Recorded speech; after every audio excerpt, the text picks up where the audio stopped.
On the day of my beloved mother's funeral, my sister-in-law callously remarked, "I overslept, so I'm skipping the funeral."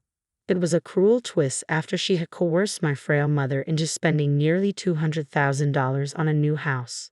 Suppressing my outrage, I managed to respond, "Fine, but you'll regret this decision, sis." "I regret nothing. Have a good one," came her dismissive reply before she hung up. After the funeral, when I confronted my brother with something, even his typically gentle demeanor turned to anger. "Lisa, I need your help. We're going to make her pay," he said, his voice laced with fury. My name is Lisa. At 28 years old, I'm single with a fulfilling job that keeps me busy every day, but I'm holding up well despite the challenges. Today, a weekend and a rare day off from work, I returned home to my mother's house after a long absence. "Hi, Mom. How have you been?" I greeted her warmly.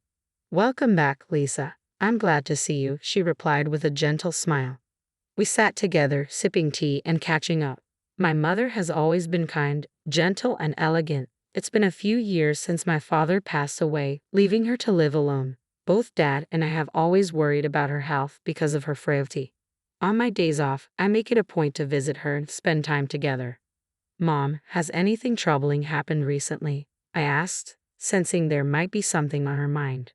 "Well, there's something," she began, her expression growing serious. Just as my mother was about to speak, the doorbell chimed. "Oh, that must be Stephanie," I remarked. "Stephanie? Was she expected today?" my mother questioned. "Not exactly, but she drops by like this from time to time. I'll go see," I replied, heading towards the door. Stephanie is my older brother's wife, and they recently tied the knot. She's my sister-in-law, a lively contrast to my quiet and easygoing brother. Despite finding her spontaneous visits a tad intrusive, I appreciate her genuine concern for our mother. "Hello, everyone. Lisa, it's been ages," Stephanie exclaimed cheerfully as I opened the door. "Hi, Stephanie." "Yes, it has been a while," I replied, welcoming her inside. "Lisa, you're still consumed by work, aren't you? You're in accounting, right?" "Personally, I could never handle it. I'm always swamped with housework. It would be nice if you settled down soon too," my sister-in-law remarked. "Yeah, maybe," I replied noncommittally. My sister-in-law appeared timid around my mother, but occasionally she'd slip in these passive-aggressive comments directed at me. I wasn't sure if she meant any harm, but they always left me feeling uneasy. "It sounds like my sister-in-law is here, so I should head off now," I announced as I prepared to leave.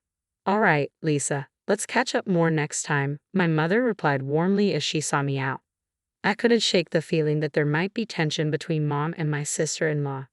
Mom never spoke ill of others, so I worry she might be holding something back. Despite my concerns, I bid farewell and headed home. A few months later, Mom informed me that my brother was constructing an elaborate new house. "Huh? My brother makes a decent income, but he's not exactly wealthy, right? And my sister-in-law is a full-time homemaker. How can they afford to build such a house?" I questioned. "Well, I actually helped him out a bit with some money from your father's inheritance," my mother admitted. "How much is a bit?" I pressed. "About $20,000, I suppose," she replied calmly. "$20K, Mom, are you serious?" I exclaimed, unable to hide my surprise. My late father had raised both my brother and me to be independent once we reached adulthood, so I couldn't understand why my mother would give away such a large sum of money. "Well, Stephanie, your sister-in-law came over almost every week, pleading for help. And besides, Andrew and Stephanie promised to take care of me since we'll all be living together." I couldn't refuse, my mother explained, her voice tinged with hesitation. "If you're okay with it, Mom, but are you sure this isn't too much?" I asked, concerned. "No, not at all. This will ease your worries and make life simpler for you, Lisa. I'm actually looking forward to this new chapter," Mom said with a smile. Later, they completed construction on their new home, and my brother, his wife, and Mom began living together. When I visited to bring the housewarming gift, I was astonished by the luxurious house. A modern-style kitchen and bathroom, expensive-looking interiors with pure wood, and a spacious backyard. It was clear my brother couldn't afford all this on his own. Proudly, my sister-in-law gave me a tour of the house. Afterward, I pulled my brother aside. "Congratulations on your new house, Andrew. Please take good care of Mom," I said quietly. "Thanks, Lisa. Don't worry, Stephanie will take care of Mom while I'm at work. I felt guilty about Mom offering to help, but we're determined to make her even happier now, he assured me. It appears my brother was unaware that his wife had been repeatedly visiting our mom to ask for money for their new house. He's generally good-natured and kind, but his obliviousness concerns me at times. All right, just make sure you look after her, I reminded him. Of course, leave Mom to us and focus on your work, he replied. Let's not talk about work, I quickly corrected myself. Oops, sorry about that. After our conversation, I handed him an envelope containing some cash and a standing clock. This clock also monitors health, so please place it where Mom can see it in the living room, I explained. Thanks. This clock is pretty advanced, huh? It should be good for Mom. And it looks stylish too. Let's place it here, my brother agreed, setting the clock on a shelf in the living room. I should head home now. Take care, I said, preparing to leave. My sister-in-law was occupied with a phone call in another room as I departed the grand house with my mother and brother seeing me off. 6 months passed peacefully, during which my concerns about Mom lessened as she seemed to be settling in well with my brother and his wife.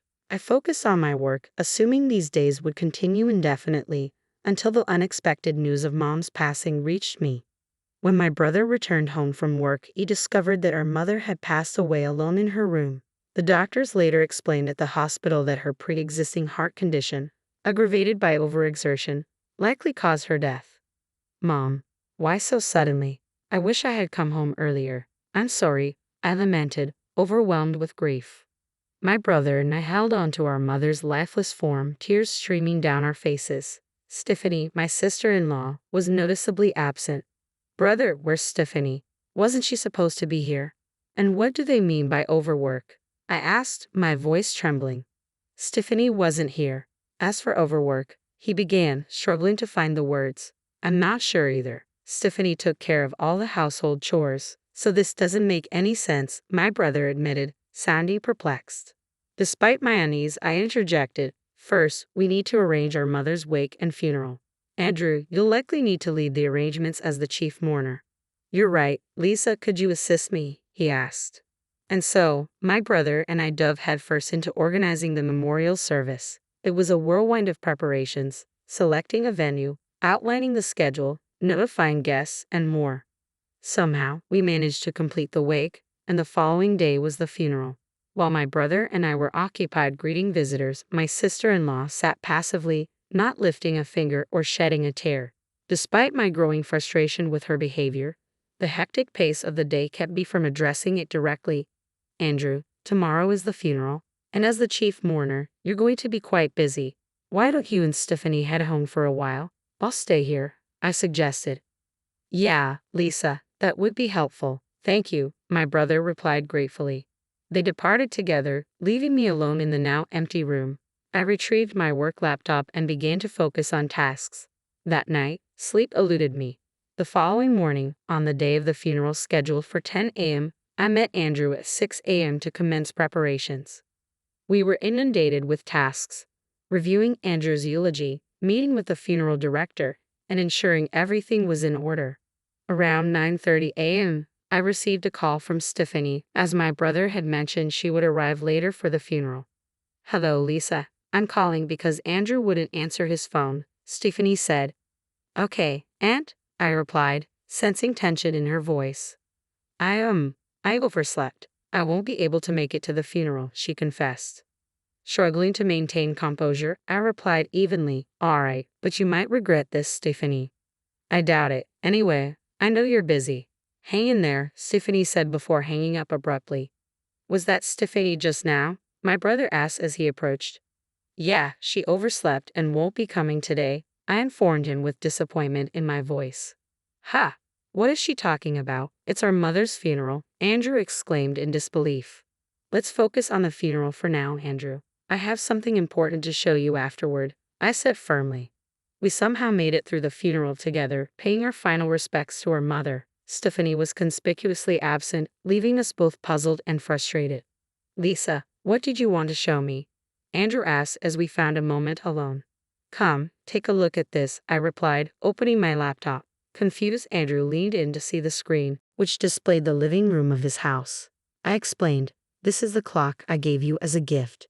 It has a camera installed, designed for monitoring elderly relatives or pets. I gave it because I was worried about Mom, but since she seemed fine, I never checked it until yesterday." I reviewed the footage from the past week. "Here it is," I said quietly, opening several videos on my laptop. My brother watched them intently, his expression tense. The footage revealed our mother being harshly treated by my sister-in-law. "I'm taking care of you, so at least do your chores properly." Stephanie's voice came through the video as she assigned all household tasks to our mother, from cooking and laundry to cleaning. The scenes showed our frail mother being pushed to exhaustion. While she toiled, Stephanie would often dress up and leave the house.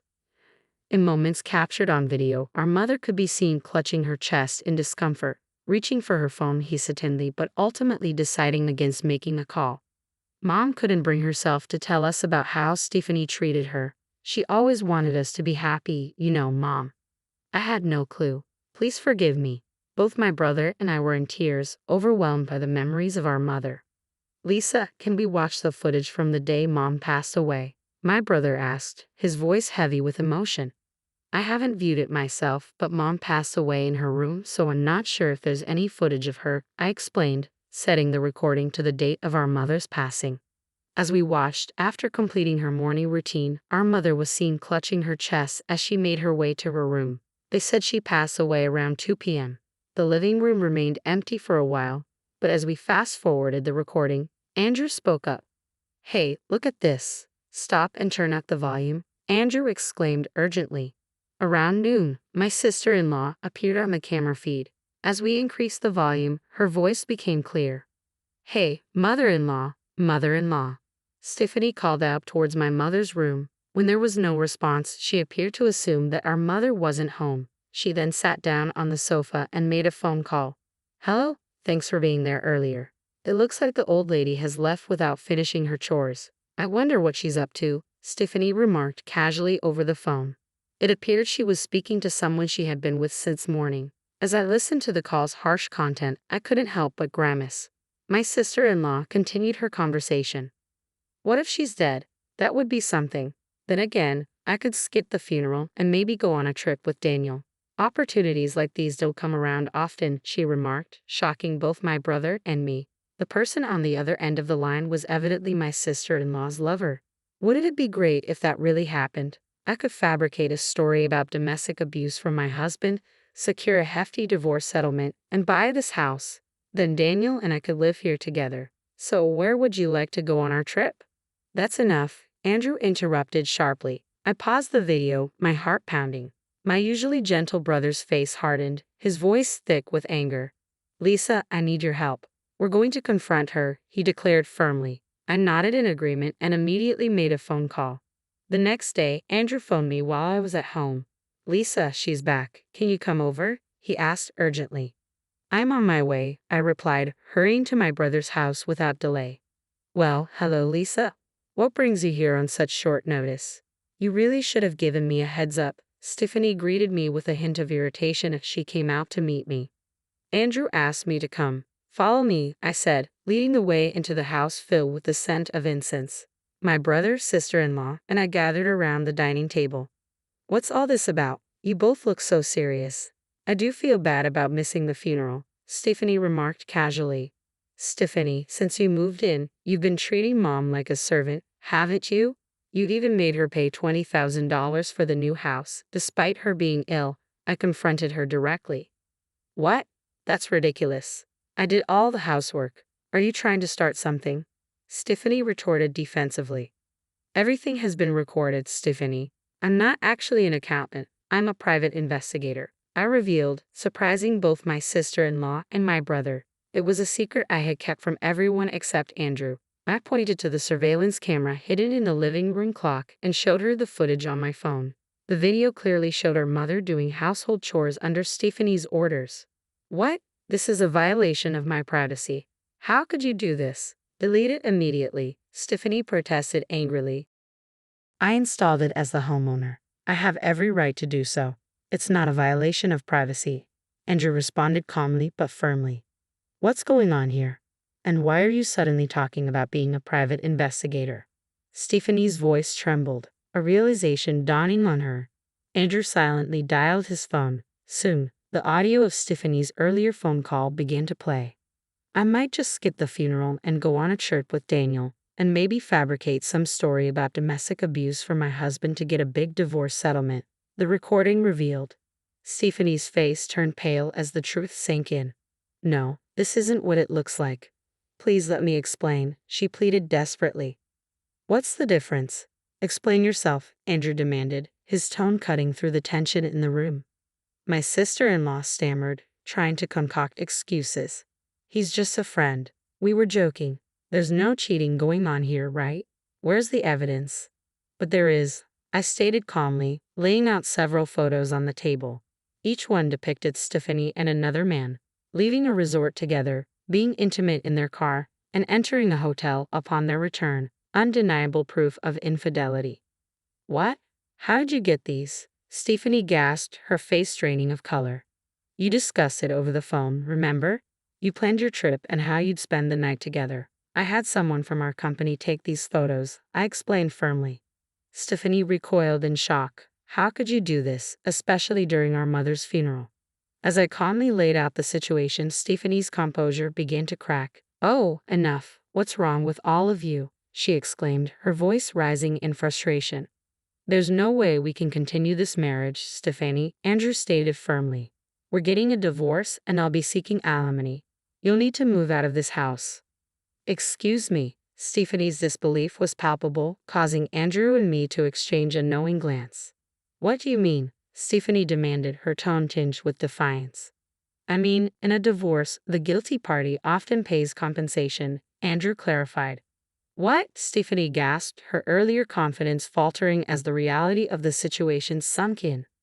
Clearly, you're even more foolish than I realized. It's pathetic. As Lisa said, I'll be seeking alimony from you and your lover, Andrew declared firmly. What? Stephanie's voice trembled with disbelief. And I'm telling you to leave. Don't come back, Andrew continued, his tone resolute. No, this can't be happening, Stephanie protested weakly. I handed Stephanie her suitcase, which she took silently, still in shock. I escorted her to the door and closed it behind her. Turning back to Andrew, I gently placed a reassuring hand on his shoulder.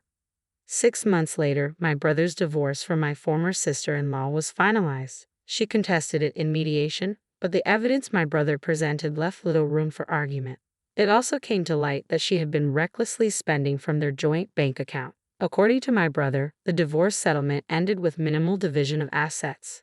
True to his word, Andrew pursued alimony from both his ex-wife and her lover. The lover, who had planned to live off the substantial alimony from Andrew, was outraged by the unexpected claim and promptly ended the relationship with Stephanie. With no place to go and abandoned by her lover, my ex-sister-in-law now resides alone in an old apartment, making ends meet with part-time work. My brother went through a tough time. He eventually sold the house, feeling disillusioned with marriage, and now lives alone. Seeing him struggle with loneliness, I've been considering introducing him to a kind woman I met through work recently. She's also divorced, so I think they might connect well. With that in mind, I head out today, focus on my work once more.